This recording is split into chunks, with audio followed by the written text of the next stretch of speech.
Yeah, thank you again for agreeing to this. I know we haven't like really pushed anything before this, so it's really nice that you'll help us out with this. Yeah, no worries. Yeah, and Harris, do you want to start? It's your interview. Yeah. Just can you start by sharing a bit about your background and what led you into aviation? Yeah, for sure. It kind of all started when I was younger. My mom had put me into the Royal Canadian Air Cadets when I was about 12. And like through that program, I kind of went through the phases, did whatever they told me to do essentially. But I learned a lot more about aviation throughout my years and a lot more about what I could do with that pathway. And I started to really like it. And eventually, when I was 16, I got my glider's license, my glider pilot's license.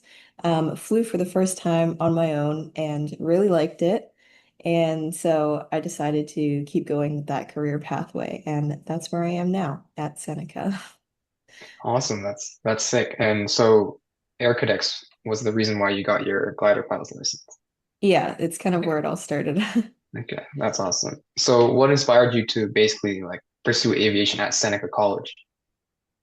Yeah, so it was kind of a debate for me between a couple programs.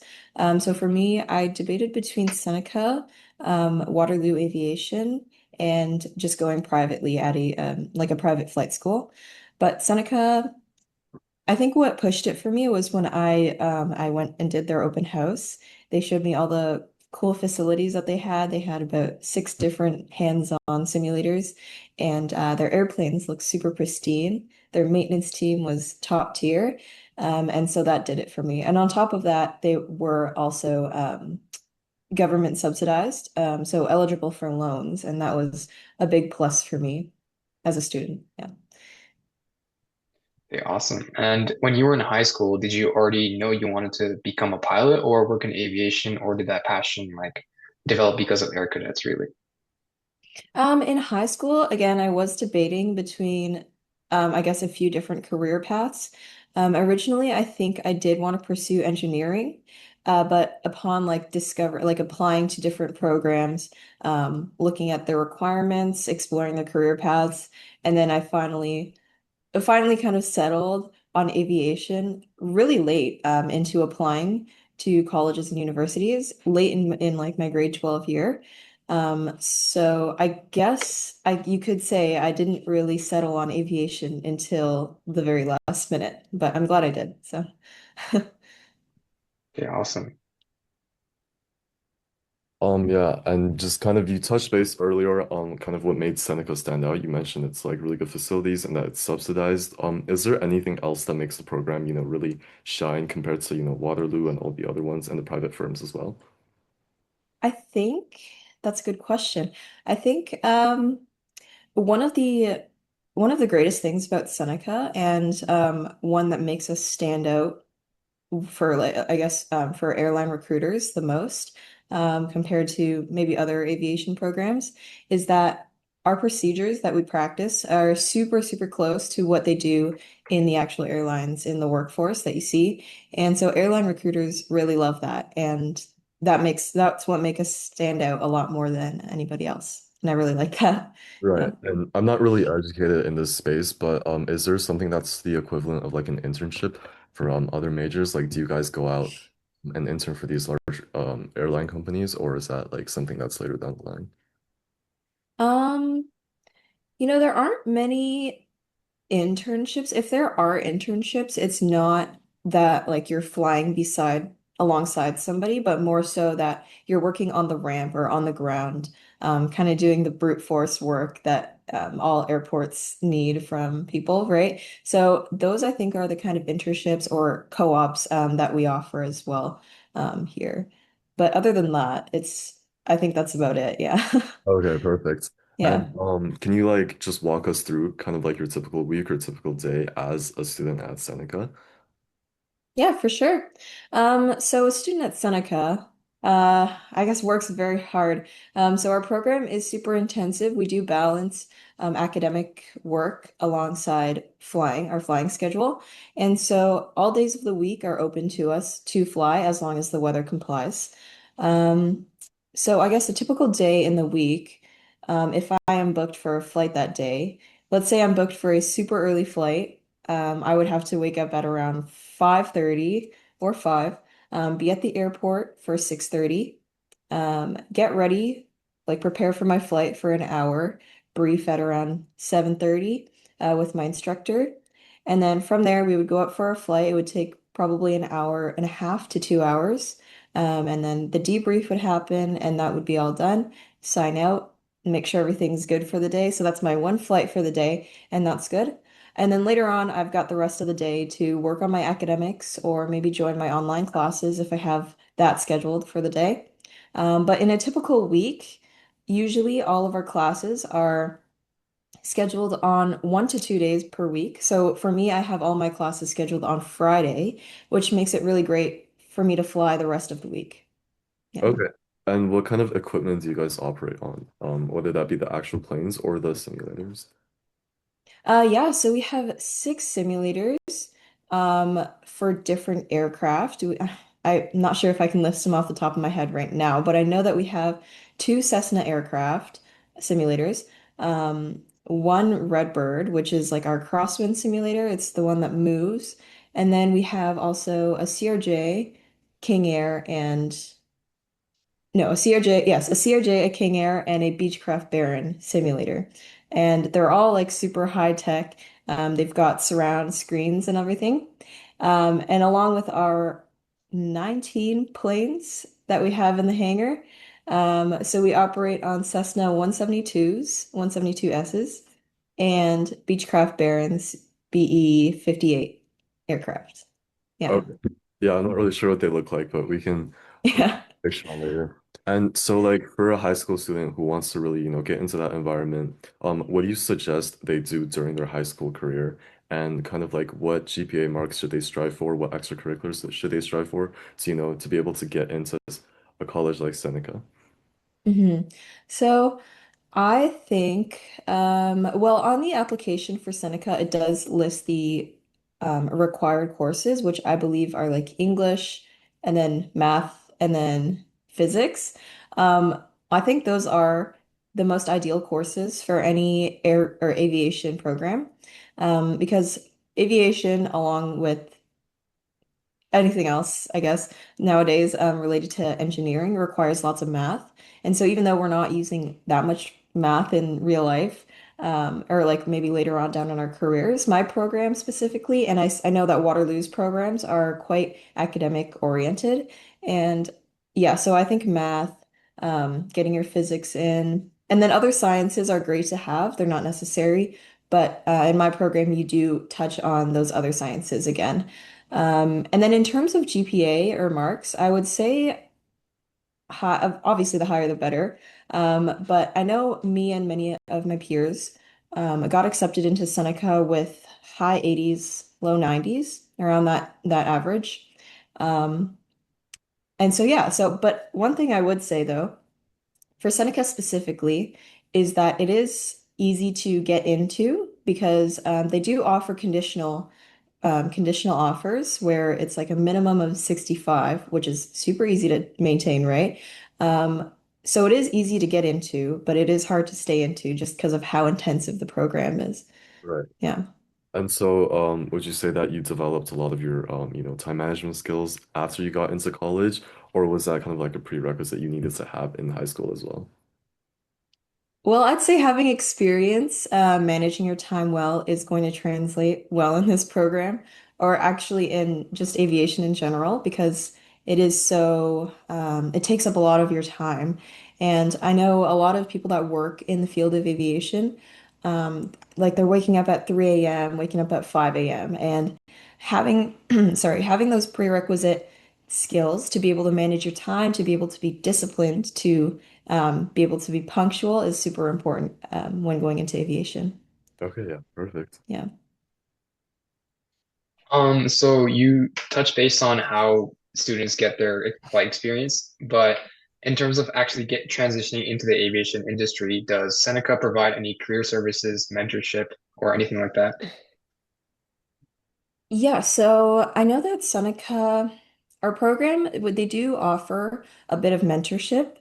We do have like student mentorship programs where older students will touch base with younger students or those in high school that express their interests in joining. Um, but other than that, I don't think we offer anything else. I do know, though, that there are private flight schools outside of Seneca that do offer discovery flights. And I think that if you're going into a field of aviation, a discovery flight is great to have just to know if you can handle like flying in a small aircraft. Um, so, yeah, that's something you could look into if you're interested in flying. So would you say it's necessary for someone to gain that competitive advantage and get those discovery flights? It's totally not necessary. I do know people who have joined Seneca and they're still doing great now in the program who joined without any flight experience. They've never been in an aircraft before. They just thought it was cool to, come and join. So yeah, it's definitely not necessary, but it allows you to explore if you are able to handle that or not, because it's not for everybody. Right. Yeah. And could you just share an example of a student's success story? Sorry. Say someone you know that's already graduated from aviation and is already in a airline. Yeah, so a lot of our Seneca students, the ones that graduate from our program, I know all become super successful. Um, One student I do know, he was like I think the fourth in his fourth year, his final year, when I joined Seneca. So I watched him kind of graduate and like go through the last phases of the program, and then move on to, his next steps, right? So I watched him graduate. He graduated with honors and then went on to becoming an instructor back here at Seneca, which is what most people do. Once they graduate, they come back to instruct for a little bit, like build up their hours, and then move on to their airlines. And this this student in particular, he instructed for about 3 months and then left to join Air Canada Jazz. And so that's one of the top airlines, or one of the hardest ones to get into once you graduate, especially after 3 months. And so I think that was really impressive to me how he got into the airlines super quickly. So yeah, that kind of inspired me to follow his pathway. I have a question to kind of add on to that. You mentioned that, most people go off to become airline pilots, but they also come back and become like a flight instructor. What are some other like viable career paths that you might be able to take after graduation?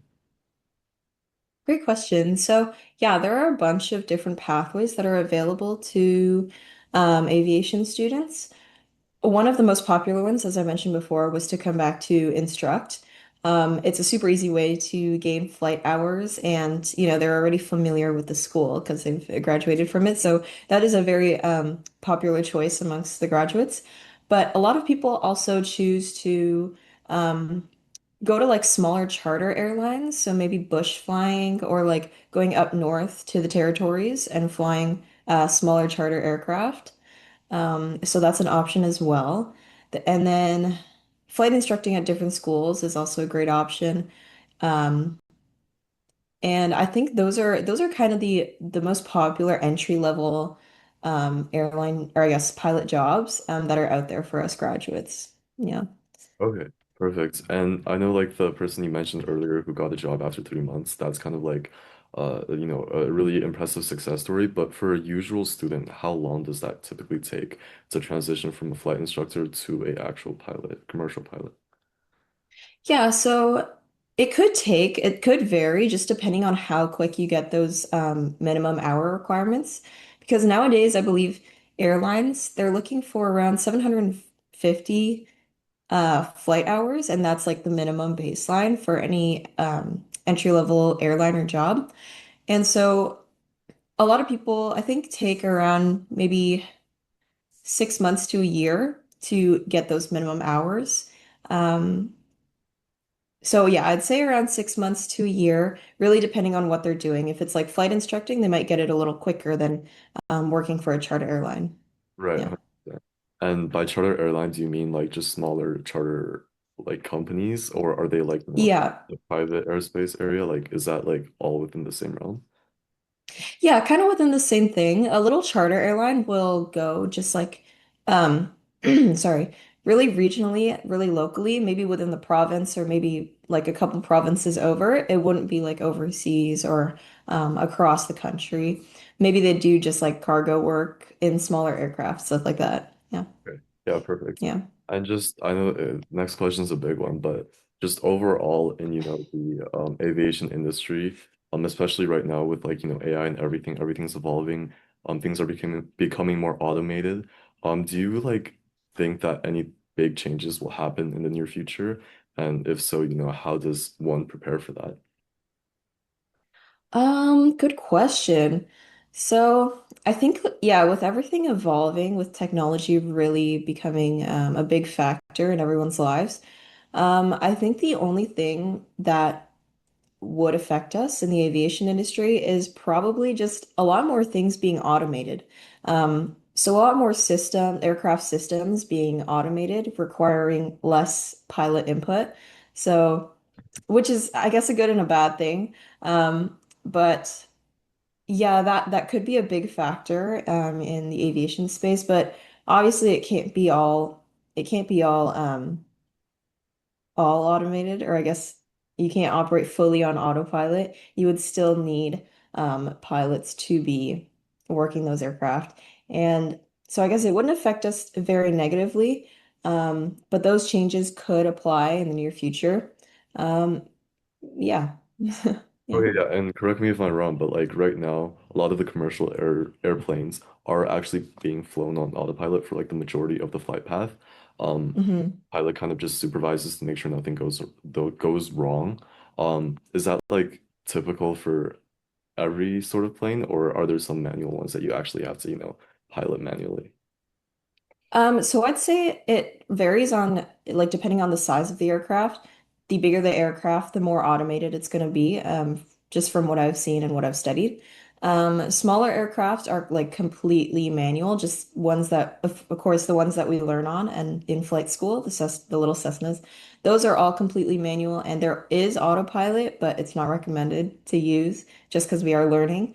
And then as you progress through, I guess, the longer haul aircraft, those get more and more automated. And at the biggest, or like I guess the highest level, a typical flight would go like this. So it would takeoff and landing would be controlled by the pilots, fully manual. And then once you get to cruise level, it's like autopilot all the way, basically, unless something goes wrong.